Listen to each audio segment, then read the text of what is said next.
It's the search for answers that has brought us here together today. My name is Eric Worre, and for almost 30 years I've been an entrepreneur, struggling at times, but ultimately succeeding.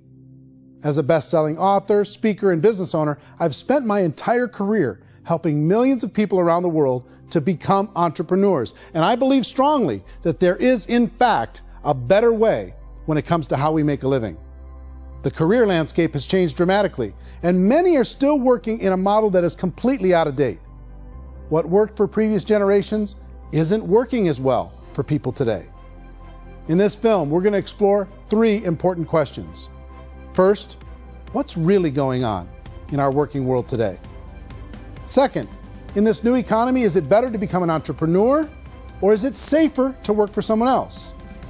And third, if a person decides to become an entrepreneur and start their own business, how can they do it without taking on massive risk? To help in this journey, I've brought together some of the greatest experts and thought leaders in the field of entrepreneurship to share the real facts with you. My intention is to give you new information that will allow you to make choices that are not limited by an old, outdated model. Let's start by understanding what's going on in our working world today.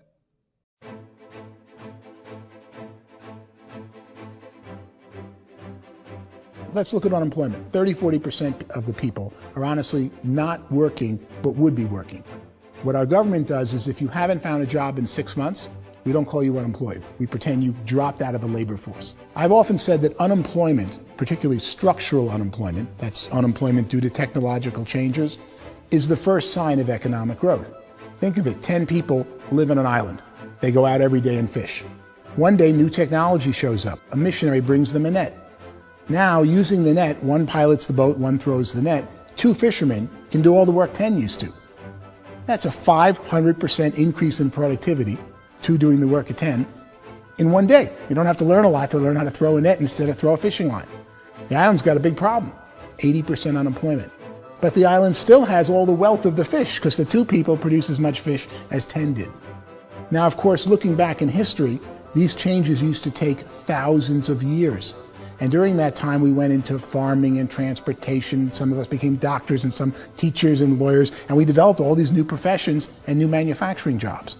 Today, these changes are occurring literally in one day when a new technological advance occurs, and we don't have the social structures to deal with it or to retrain the unemployed people. So one of the things that I think is interesting as I travel across the country and really travel around the world is the way that we work and the way we get paid for work is changing pretty dramatically. On a global basis, everything is being turned upside down because of the rapidly advancing technologies. They are eliminating many jobs, and we have been left with many people not prepared for the jobs that exist. A lot of demand in public companies was to squeeze out all the fat and to get just as much margin as we possibly could, and fat equals humans. So this idea of job security in information age is so obsolete, but it's still taught inside our school system, and that's where the problem starts. There's no financial education in the school system, and people are still trained to be employees to work for that paycheck. This is a chart on the middle class. What's happening in the middle class, those that went to school, their incomes have been coming down for years. And parents still say to their kids, go to school, get a job. Now what happens to all those middle class people who are dropping off the ends of the chart? Well, they become what's called working poor. And this is what happens to working poor. But they say poverty is ending. Well, poverty may be ending, but working poverty is going up. And this is food stamp usage. So food stamp usage in America is going through the roof right now, because people cannot earn what they call a living wage. Most people have experienced financial pressures that I think are probably greater than they have been in the past. If you're not working for yourself, then it's going to be a pretty hard road for a lot of people. Today, if you're going to control your future, the 40-40 plan is gone, where you can graduate from college and get a job and work for 40 hours a week for 40 years. That day is gone. So some of these charts actually tell you what's going on. And this is a really interesting one, you know. People are going back to school because if I go back to school, I'll get a nice job. But this is what's happening to, it's called Sallie Mae, which is the student loan guys. Student loan is going through the roof. It's now over $1 trillion, and student loan debt is worse than credit card debt. So when people stopped using credit card, the government got people into student loan debt. And the problem with student loan debt is you can never be forgiven. See, with credit card debt, you can declare bankruptcy and all's forgiven. But student loan debt, you can declare bankruptcy, you still owe it. It's the worst of all debt. But this is the next picture. Look at this chart here. This is what's happening to wages of college graduates. It's going down. So you go to college, you rack up all this debt, but you earn less money. Now, that's not that intelligent. Average person who's been working a lifetime in America today is ending their lifetime at 65 with about $41,000 in assets. They earned just enough to survive. I think in the United States we have something like 17 trillion in debt. That's just the federal government debt. We got another 2 in municipal and in other, let's call it almost 20 trillion government. We've got 40 trillion in private debt. That comes up to close to 60 trillion. When you then add something we never had before, what you were talking about, when we look at the unfunded portion of Social Security and primarily Medicare, Medicaid, that at the most conservative estimates from outside firms, Kleiner Perkins, 67 trillion and growing. That's more than all our other debt. There's less conservative estimates that say it's 84 trillion or higher. I added up conservatively $127 trillion in total debt. Debt is a financial drug. When you take it to excess, it's like taking a drug. Yeah, it makes you feel better, it enhances your performance, but at a huge cost, eventually it kills you. And so that's what happens. We keep doing more and more debt, and you get less and less results, just like a drug, until the debt gets so high that it crushes the whole system. That's where we're at, 8.2 times GDP. You know who I feel sorry for? I feel sorry for the person who dreads going to work, who is sick to their stomach on Monday morning, who hates their alarm clock, who gets a little glimmer of hope on a Wednesday because it's hump day and says, thank God it's Friday. And they live for those 2 days a week where they get to be themselves and they don't have to be around people they don't like, and they don't have to play the political game in the office, and they don't have to live this half life. The person that works 50 weeks a year just to be able to have the 2 weeks for vacation. And you know what happens to most of them nowadays? They don't have a vacation. They have a staycation. They have time off of work, but they don't get to go where they want to go because they're overextended. They've got all this debt. They got all this situation. They hate their alarm clock. They can't sleep until they're done. They have to spend most of their life in traffic. I feel sorry for that group of people because there's a better way. They just don't know it. I see this really interesting attempt at rugged individuality in a 6x8 rectangle. And I feel like you're all the same, except for the little push pins of the pictures. There's different pictures. Yours is named Jenny and his is named Sujara, but it's the same people. And this is how they are, and they're just like the zombies, and there's no joy in there, there's no fun. There's always like the wacky woman who decorates her cubicle, and that's the most she can do there. You got to give her credits, right? The wacky cubicle woman. The basis for their life is worry. I'm worried, you know, maybe I'll get fired. I'm worried maybe my company will go out of business. I'm worried I can't keep spinning the plates on paying the bills. I'm worried about how do I send my kids to college. I'm worried, what if the transmission of my car breaks? That's, you know, 2 or 3, I can't fix it. People live in a sea of worry, and it eats at them. Those signs that people held up during the Depression didn't say looking for gainful employment in a cubicle. It said looking for work. Work is what we're looking for. Job is just a unit of measurement. Work is what we're going after. It's time to look in the mirror and say, it's not the economy, it's my economy. It's my little world of where I am. I need to improve. I'm not going to wait for the economy to come back because, frankly, the economy is doing great in this country. So I'm here on Wall Street, the financial center of the universe, the financial capital of the world. This is where most people's money goes to at least be held for a time, right? With interest rates in banks being effectively zero, and many experts are predicting it's going to stay at zero for the next 10, 20, even 30 years, people feel like they don't have any choice but to put their future into equities, to put their future into the hands of other people on this stock market, and hope that the stock market goes up, hope that the stocks that their advisors pick or that they pick goes up. That's one way to go, I guess.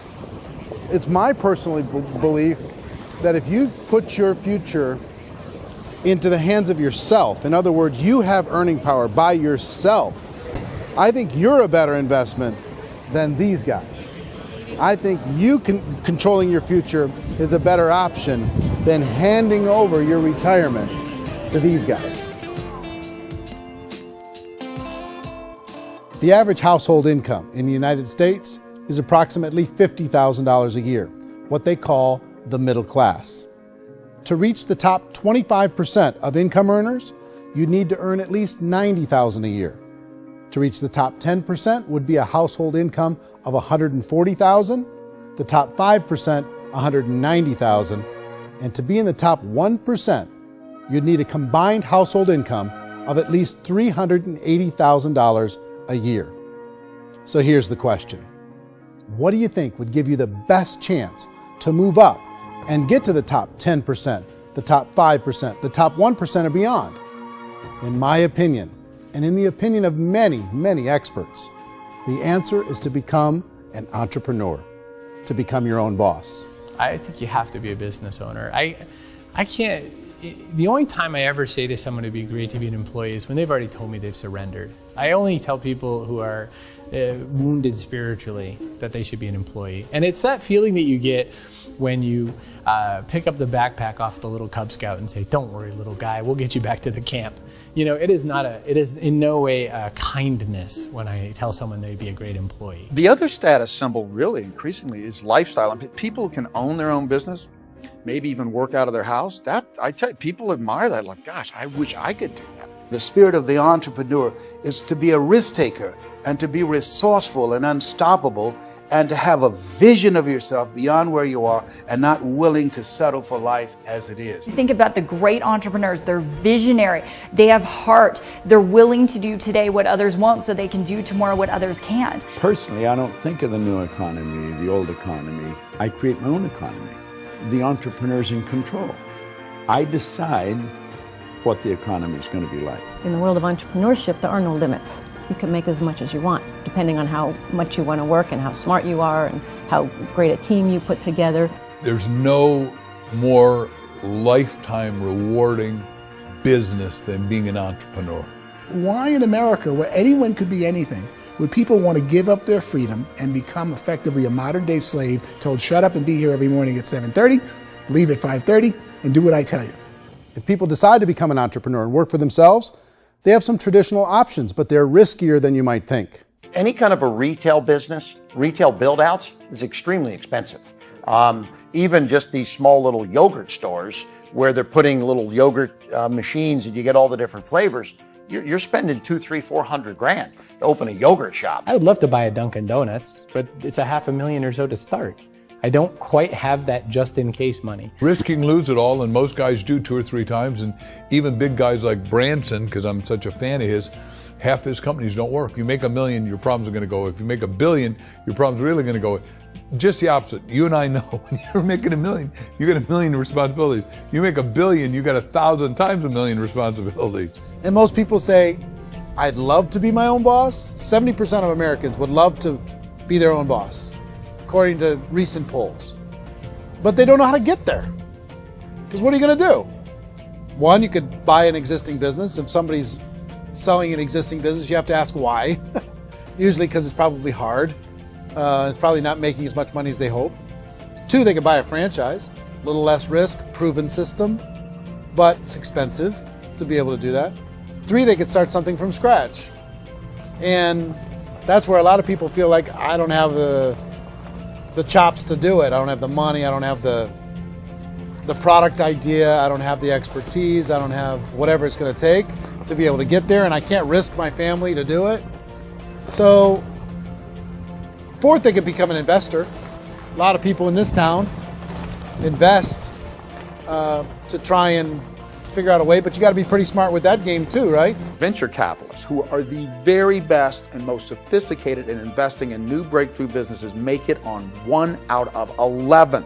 That means 10 out of 11 are mediocre or fail. Most of them fail. That's the risk there. An angel investor is lucky to get 1 out of 15 or 20. A business is a team sport. Like, I have to have accountants, I have to have engineers, I have to have system designers, I have to have sales, marketing, I have to have accounting, I have to have mission statements, I have to have legal and all that. The average Joe Schmo, even me, I go out there, I don't have the skills to put a business together. I think the bottom line for the 4 traditional options is they take money, sometimes a lot of it. They take expertise, and they take time. All of that adds up to just too much risk for most people. I bought a business from somebody else and it was a lot of work. And you start wondering, what did I just buy? Because I guess ultimately I own your email list and I just overpaid for it. People that start their own business, they spend a lot of money, they spend a lot of time, a lot of effort to get things started. And the more you invest on the upfront, the harder you typically work at it. Well, I can tell you what the success rate is of a restaurant. What is it? They're crazy enough. About 90% of them fail. About 90%, in how quickly? Year or less. Wow. And if we're talking non-franchise, we're talking franchise, Sure. That's totally different. Yeah. But our students aren't getting franchise restaurants. You got to invest big money. Exactly. And with someone like McDonald's, you've had to work with the company for a long period of time, really know the To even have a business. chance at investing $1 Even million. have a chance, and it's a slim chance. What if there was a way that you had all the proven aspects, the comfort aspects, and you could still control your own life? What if there was both? In other words, you didn't have to create everything from scratch. You didn't have to be a super leader. All you had to do, what if there was a proven product already? You didn't have to create the product. And there's a proven system already, proven training already. Everything except an employer. That was the only thing that you didn't have. Do you think more people would be open to working for themselves in that environment?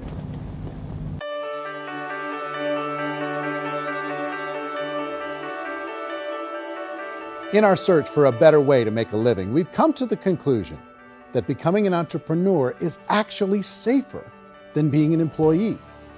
And through our look at the entrepreneurial options, one particular path kept coming up from expert after expert. And I think most people will find it surprising because it's certainly a non-traditional business model. That model is for people to start their own business and become an entrepreneur through the creation of a network marketing business.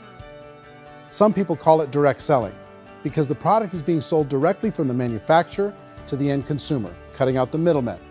Other people call it multi-level marketing, or MLM, because there are multiple levels of commissions paid.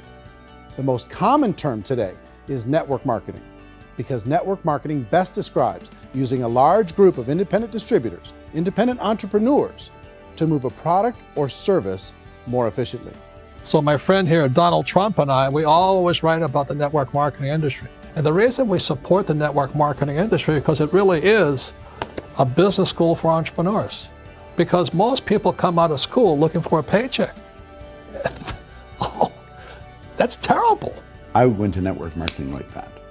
I think if it didn't exist, we should invent it. It is that good. I think direct selling is a great way to do business today. It's very easy to get into that industry, and you can be self-employed, be, in effect, an entrepreneur. When we see multi-billionaires adding network marketing companies to their portfolio of companies, that would be a clue. When we see people who are very famous authors and very famous business people endorsing the industry, that would be a clue. These network marketing companies aren't $50 million companies. They're billions and billions of dollars. They lead the stock market. They're major companies. When we're going to get it? You know, and you're going to school to work for a paycheck. But if you want to be rich, be an entrepreneur.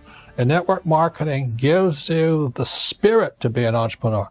A traditional company will spend up to 50% of their total revenue on marketing. Network marketing companies use a different approach. Instead of having all that extensive marketing expense, they utilize a network of independent distributors to do the marketing for them. Now, why do they do this? First, because word-of-mouth advertising is so much more effective today than traditional media advertising. Second, some products need to be explained or demonstrated and an independent salesperson can do that more effectively than an ad campaign. Third, it's completely efficient. The company only pays for the marketing of their product if a sale happens and not before. Imagine if Amazon allowed you to become an independent distributor and paid out 40% of its revenue to that distributor group. All you had to do as a distributor was recommend a product, and if a person bought it on Amazon, Amazon would take care of all the logistics and you'd get paid for bringing the customer. Now imagine you got paid for every purchase that customer made for the rest of their lives. Well, Amazon doesn't offer this option, but network marketing companies do. 85% of all buying decisions in our society are made as a result of word of mouth or reputation. We're recommending things to each other all the time. You know, who's your dentist? Who's your doctor? Who's your lawyer? What detergent, are you using? What legal system are you using? What product are you using? We're talking to each other about the things that we love anyway. When you go into a big box retailer, you're lucky if the clerk looks you in the eye, much less gives you any detailed or accurate information about what you're purchasing. So of course, this personal information, this education coming from a friend, a neighbor, a relative, or even a stranger, but one who has experience with the product is extraordinarily valuable. As a matter of fact, network marketing can educate consumers probably better than any other form of marketing. It certainly can do better than advertising, because advertising usually has a certain hype to it and you can only get limited information. So, network marketing trumps advertising. If you were a typical sales company and you wanted to sell $1 million a month worth of product, you might go find 100 superstar salespeople. The quota would be $10,000 a month. So network marketing as a distribution system just flips the numbers. So we use 10,000 happy, raving fans of a particular product, and we don't concern ourselves so much with how much product each one of them individually sells. If they sell just $100 or $200 a month, and there's 10,000 of them, you're selling $1 million to $2 million a month worth of product. And that's the best way I can explain how network marketing works. This is the marketing arm of the company. There's not money being wasted on bricks and mortar. There's not money being wasted on inventory that's sitting stagnant somewhere. There's not of employees standing around that don't have customers. These are people that are going to connect with customers. These companies allow people to become independent distributors for extremely low cost and with no minimum time or sales quota. Essentially, they own their own business and can provide as much or as little sales as they choose. In other words, the distributor gets all the benefits of traditional business ownership without the risk. The advantage of network marketing is the ease of entry, the low risk, and the low startup cost, because almost everything else has very high risk. You can get in for a minimal investment. You're buying into a system that's already been proven, products or services that have been proven to work. The keys to network marketing is providing an opportunity for the masses to get involved, providing an opportunity for the average person who doesn't have the resources to start their own business. All of this so far is fairly straightforward, but network marketing offers another benefit, and it's this benefit that makes it so interesting for entrepreneurs. Network marketing allows a distributor to build their own network of other distributors and then compensates them on the sales created by that entire group. Direct selling is, at its base, very simple. It's the sale of a product or service to an individual on a face-to-face, one-on-one basis, just the way we're talking right now.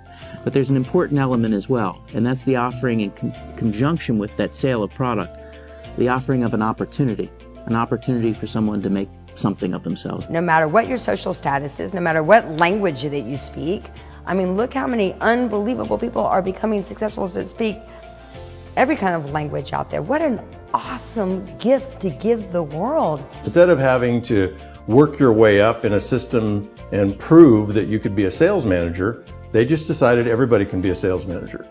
Everybody gets to build a sales team from day one. And so what that brought into the system of growth as a direct selling company is the concept of compounding or geometric progression. Because now you can actually grow sales force very quickly because everybody is enrolling people in their own sales force. People who are like, oh, this is weird, I'm building a sales team, or what do you think you do at a regular company? How do you think a regular company works? Network marketing is the only industry that doesn't say your past determines your future. It looks at your past and says, okay, now what can we train you to do so you can have a great future? Every other employer out there wants to exploit you for what you already know, not teach you something new. Network marketing has a potential to save the United States and the world because it's going to teach people not to be employees, but to be entrepreneurs.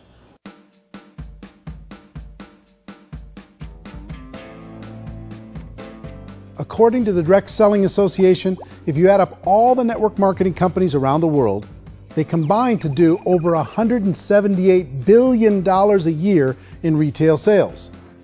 To give you an idea of how big that really is, the NFL, the National Football League, does approximately $9 billion a year.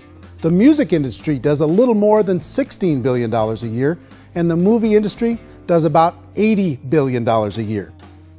Using a conservative average, network marketing companies pay their distributors about 40% of that $178 billion in the form of commissions, which adds up to more than $71 billion a year.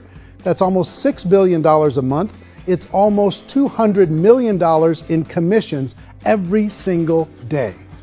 So it's certainly working, and people are making serious money in network marketing. With the growth of the direct selling industry over the last 10, 15, 20 years, we've seen a broader understanding of the channel. We have seen more and more people getting involved in the business. So our penetration in the marketplace has increased, and thus the understanding in the marketplace of who we are has increased. And we've seen non-direct selling companies look at the direct selling model and say, something's going on there. People are making money. Companies are being profitable, individuals are being motivated, product is being delivered to market. Maybe we should explore this. Some people think only the people at the top make money. Well, let's take a look at that as well. In the network marketing profession, there are roughly 500 people in the world who earn over $1 million a year. If you round that number up to $2 million a year, that adds up to about $1 billion a year. That takes the $71 billion paid out each year down to $70 billion. So where does the rest of the money go? The vast majority goes to part-time people making anywhere from a few $100s a month to many thousands of dollars a month. It goes to people who choose to make it a full-time career move and earning even more than that. Every day, people are using the money they earn through network marketing to pay off debt, have more fun, and improve the quality of their lives. Everyone I know in network marketing has been doing that since the 50s. They go to work when they want to go to work. They stop working when they want to take time with their children to have a leisurely breakfast and discuss issues and driving to school. They go back to work when they get home, wherever they're working out of. The biggest thing that I've seen is people that have become much happier in their life. MLM has probably made more millionaires of more people in more countries, and I've spoken to them in 67 countries than any other single form of business, starting from nothing. If they have a choice between working a job for the next 10 years or working a network marketing business for the next 10 years, the result of working the network marketing business will be better. A lot of people within the industry go on and make this a career and do extremely well at it. Network marketing has been nothing but good for everyone I know that's been involved with it because they did it seriously and they played full out and they've been very successful. It's been a constant barrage of success stories and people showing off stuff that they got as a result of it. How many people are involved? Approximately 16 million Americans and 96 million people around the world are currently participating in network marketing. And in a recent poll, 82% of those people report a good, very good, or excellent experience with network marketing. So people are happy.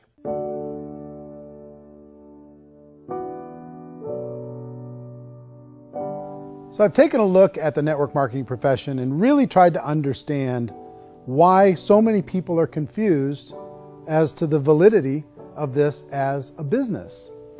One is this pyramid shape. People get really messed up with this pyramid. Oh, it's one of those pyramid things. So I just think there are a lot of haters out there who really don't understand the industry and say, oh, it's a get-rich-quick scheme. It's a pyramid. Well, corporate America is a pyramid scheme. You know what I mean? It goes like this. You have thousands of MBAs, let's say working for Ford or General Motors or Coca-Cola. If all these MBAs are all trying to get to here, that's a pyramid. Only one guy's going to make it. Every 10 years, one's going to make it. Whereas you look at network marketing, it's like this. So you're here, and your job is to develop other CEOs coming up behind you. So it's an inverse pyramid. In network marketing, it's a very simple concept. If you sell product, you get paid. It is paid based on production. There is no first mover's advantage. There is no investment component where the more somebody spends, the more they're entitled to make. So the two are polar opposites of each other. It doesn't matter what shape the company is or the compensation plan is shaped, whether it's a circle or a pyramid or a triangle or a trapezoid, it doesn't matter. If compensation is coming primarily from recruitment, then you've got a problem. On the other hand, if an operation is basing their compensation to participants on the basis of sales, even when those sales are generated by people you've recruited, well, then you're a perfectly legitimate enterprise. That's the legal test, it's the practical test. Another issue that's been true in the past that is no longer true now is people used to be in network marketing loaded up with products that they couldn't sell, and they ended up a loser. They ended up with a bunch of product in their garage. They ended up with a bunch of products sitting in their kitchen shelves or whatever, and they thought they could sell it, and then they weren't willing to or able to sell it, and they ended up with a bunch of stuff, and they were bitter about it. There was this thing called front loading where you had to buy, like, well, if you bought $25,000 worth of product, you got better commissions and all this. Today, it's almost all done by computer. It's direct mail, comes from a warehouse somewhere else. You don't have to have all this inventory. You don't have to stock up. It's a paperless world now. Most of it's done online. You have a back office. It really works. And I mean, the technology has changed everything. Third issue is people start talking about 99% of people in network marketing don't make any money. Well, we've talked about that over the course of this journey together. Almost $200 million a day is being paid out to network marketing distributors around the world. The naysayers, the people who say that it doesn't work, are usually the ones who just don't know how to make it work for themselves. And so they're giving you an opinion, and I tell people, don't confuse people's opinions with expertise, because opinions are free. And don't confuse sincerity with the truth, because people can be sincerely wrong. But here's the reality inside of network marketing. The vast majority of people that get involved in network marketing just become customers, and they get involved to be able to purchase product at a lower price. If you take Costco as an example, if a person goes into Costco and gets a membership to Costco so they can get a lower price on the product, we don't call that person a loser because they have a bunch of product that they walked out with a smile on their face. Yet when some people want to take a look at network marketing, they say, well, those people, they're just using the product and they aren't earning an income, so they must be a loser. They're not a loser, they're a happy customer. That's the vast majority of people that are involved in network marketing. Now, a smaller percentage of those people decide to go build a business. They earn $300 a month, $500 a month, $1,000, $2,000. That's the bulk of earnings in network marketing. And then there's the few that really decide to take it serious, really decide to build a large network, really work to make that network very, very productive. And those people make huge amounts of money, and there's no cap.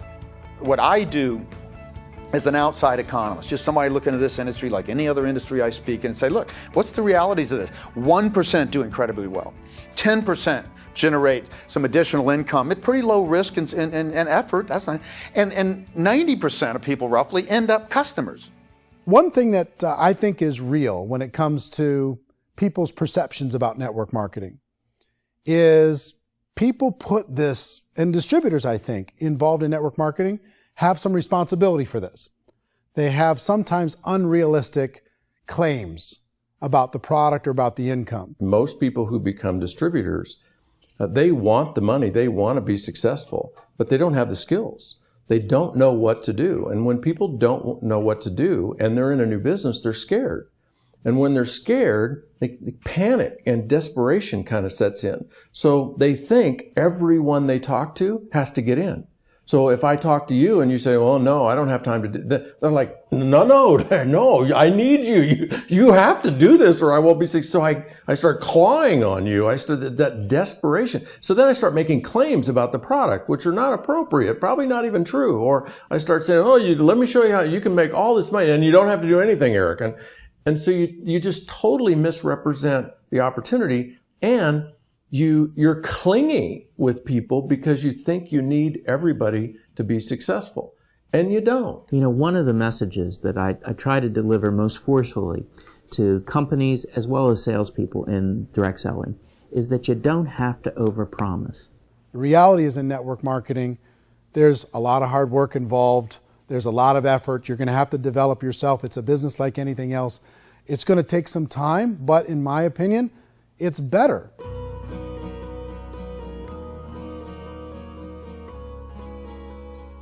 It's light years better for people starting today than it was even 5 years ago. I think it's more widely accepted now, and people understand it is a business. It is being an entrepreneur. It is being a business owner. Our belief system is based upon our evaluation of something, and frequently if we reevaluate a situation, our belief about that situation will change. The industry has changed and it's grown up. It's totally transformed. You've got young people today that have grown up with social media, and they understand networks. They understand how people are connected through technology, and they understand how money flows through those networks. So when they see network marketing, they don't see it the way their parents saw it. And we've all learned, the larger industry that you represent, has all learned from those mistakes and flaws and errors that have happened early on. Early algorithms didn't work the right way. That's all fixed. It's like when they design a computer program, they design the program, then they run it, and then they go back through and they debug it. The MLM industry has been debugged. This is the day of being virtual, being able to run a business from your mobile phone. I mean, it's incredible. Companies are getting smarter.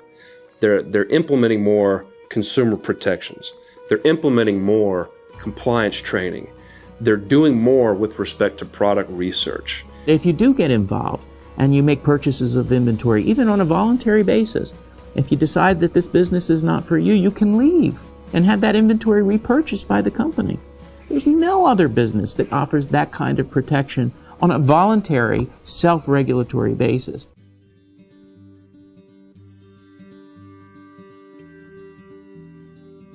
If you decide to look further into a network marketing business in order to generate more cash flow for your family, I would recommend reviewing the following 4 elements. First is the product or service. And on the product or service, I would ask 5 important questions. 1, do you like it? Is it something you would feel comfortable sharing with others? 2, is there a recognized need in the marketplace? It's hard to create a need if one isn't naturally there. 3rd, does the product meet that need? Does it solve a legitimate problem for consumers? And 4th, is it priced to sell? Can it compete in the marketplace? And 5th, is it priced for profit? Is there enough margin for the company and the distributor to be able to generate income for the long term? If you can answer the questions on the product to your satisfaction, the next element to consider is the company itself. Is it well run? Do you believe in the founders or the management team? Do you feel they have what it takes to go all the way? See, it doesn't matter how good the product is if the management can't take care of the company. Good management can change with the times. They can handle adversity. They can make good decisions. Make sure you choose a company that can serve you for a long time. The 3rd element to consider is the compensation plan. And with that, there are 3 important things to look at. First, a brand new person needs to be able to generate some money fairly quickly. It may be an obvious reason, but you can probably imagine the ripple effect of a distributor getting involved and having even a small victory fast. That can only help with the overall success of the organization. Second, a person should be able to develop a moderate part-time income in a reasonable period of time. As they develop their network and as their sales grow, they should be able to enjoy more benefits. And third, for the people who are really serious, for those who decide to really go pro in the network marketing profession, there should be the possibility to make a serious full-time income if they work hard and are committed to developing their skills. If you're comfortable with the product, the company, and the compensation plan, the last thing you should look at is the support that will be made available to you. Does the company have a website? Does it have a solid online reporting tool? Do they have comprehensive training available? Do they host events to help you build your business? If you decide to do this, what kind of a support system can you plug into? Choosing a network marketing company is a personal decision. But evaluating the 4 elements of product, company, compensation plan, and support is a great place to start. Is the company promising that you're going to get rich quick or that you can make a lot of money without a lot of effort? That's a red flag. Is there a product that you really believe in that you think can be sold? Or are you being told by salespeople or the person who's trying to recruit you or by the company itself that don't worry about the product, all you have to do is recruit other people into the business? Red flag, warning sign. If you're hearing that, take a second or even a third look. Get to know the customers, the products, the business, have some success, and see where the opportunities might take you to move up in the organization. You want to find out, how concerned are they about my education, my training, and my development? Is there a space for me to grow? Most important question. Learn everything that you can about the product. Make sure it's something that you believe in, and learn everything you can about the industry and work that system. You have to be very passionate about whatever that company is doing. I would get involved. You can always test drive anything, you know, the product, the service, the community, and then lean into it a bit. If it feels good, then lean into it a lot. Behind me is the Lincoln Memorial. And this is a place where Martin Luther King Jr. had his famous "I Have a Dream" speech. And at that speech, he talked about his dream for equality for everyone around the world, and that's a noble dream. But I think more people need to remember what it was like when they were kids and the dream was still alive in them, before it got beaten out of them by reality, by this paycheck, by these responsibilities, and by having to live for this job to pay the bills. I think people need to remember that, go back to that. Once they know that there's a better way, I think their future is going to be much brighter. They can live a better life.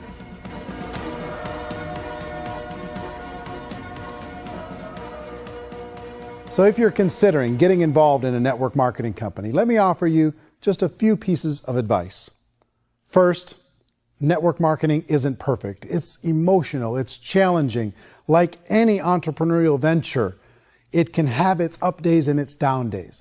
But if you have an entrepreneurial bone in your body, it's just better. Second, if you're going to do it, decide to be professional.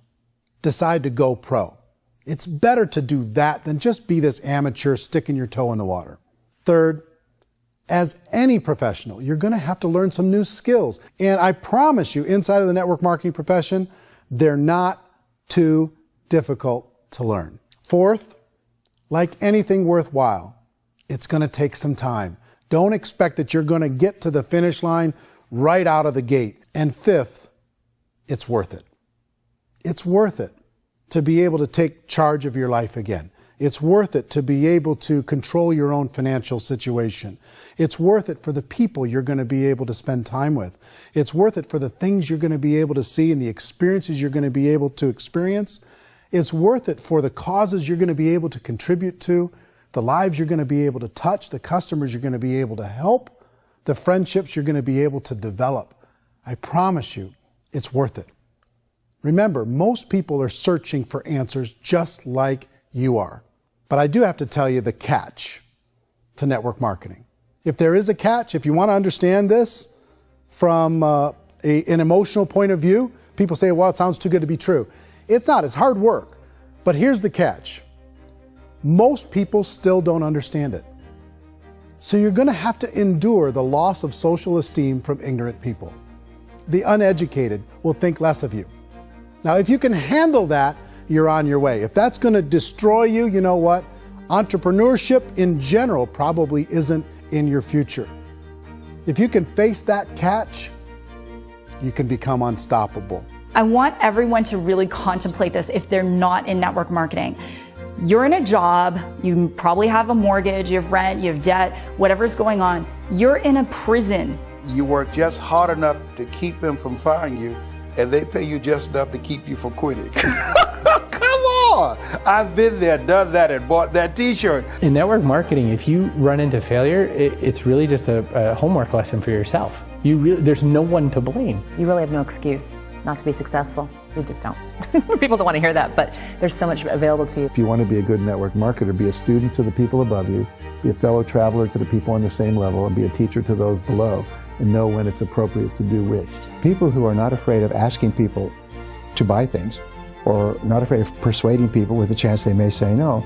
These people own the future. Nothing happens until something moves. So you got to go move, you got to go do something, or nothing's going to change in your life. In the beginning, you're going to do a lot of things that you don't get paid for. But as you go down the road, you get paid for a lot of things that you don't do. And your job is rehabilitate the spirit, the entrepreneur spirit in all of us. You give it back.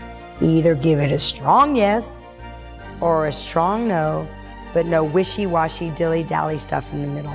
There's dreams and there are nightmares, but I believe that the biggest nightmare of all is when you don't pursue your dream. You're going to see some monumental growth in this profession. It's an exciting, exciting time to be involved with the network marketing profession. The next 10 years, I see just exponential growth. When that tipping point comes, it's not a matter of asking somebody, have you ever heard about network marketing? You're really asking them, which company are you building your wealth in? We are here to fix the world, to improve relationships with other people, to improve other lives. And the real reward comes as an entrepreneur in any level from teaching somebody something and watching them soar. There is no greater reward.